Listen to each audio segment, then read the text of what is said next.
ખેડૂત મિત્રો, મારું નામ છે એસપી યાદવ. અત્યારે હું આવી ગયા છું કચ્છ જિલ્લાના તાલુકા રાપરને અંદર કીડિયાનગર ગામની અંદર આવી ગયા છું. ત્યારે મારા હાથમાં જે રાયડું દેખાય છે, આ ખેડૂતભાઈ એના રિવ્યૂ લેશું. ખેડૂતભાઈ પોતે ઘણો વર્ષો વાપરો છે, એમના કેવો લાગે છે. તો રામ રામ. રામ રામ રામ. ગોવિંદભાઈ, તમે તમારે એકવાર નામ આપ કે તમારું નામ શું છે, ગામ કયો છે?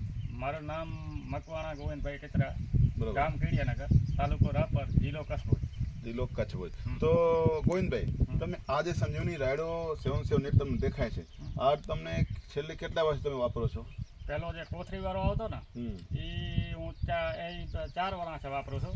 આ રાયડાનો 2 વર્ષ છે. બરોબર. એટલે તમને એના ઉત્પાદનમાં તમે કેવો આવે? ઉત્પાદનમાં એમ જાણો કે 30 થી 35 મણ અમારા 40 કિલો 40 કિલોના મણ એટલે હા 35 મણના આજુબાજુ તમારું ઉત્પાદન મળે છે. 40 કિલોનો મણ. 40 કિલોનો, બરોબર. એટલે તમે કેટલા એકરમાં વાવેતર કરો છો આ રાયડોનું? કમ સે કમ 4 એકડમાં કરવું હોય. 4 એકરમાં, બરોબર.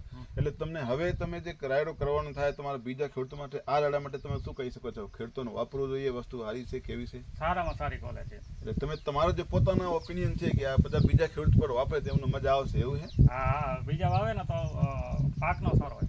જે તમે જે કોઈ બીજી પર તમે વેરાયટી વાપરતા હશો, એના બેમાં કમ્પેરિઝન તમને આ બે બીજી કોઈ વેરાયટીમાં તમે કેવો સારું લાગે છે?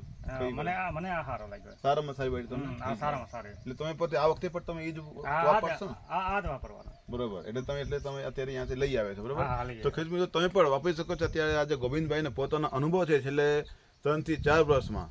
અને આ જે તમે રાપર તાલુકાના છો, તો અહીંયા તમને જે મળવાનું સ્થળ છે એ તમને કહી દઉં, શ્રી વાગડ કિસાન માલ જે બસ સ્ટેન્ડના બાજુમાં કનકગીરી બાવાજીના બાજુ દુકાન તમને આ મળી જાય છે.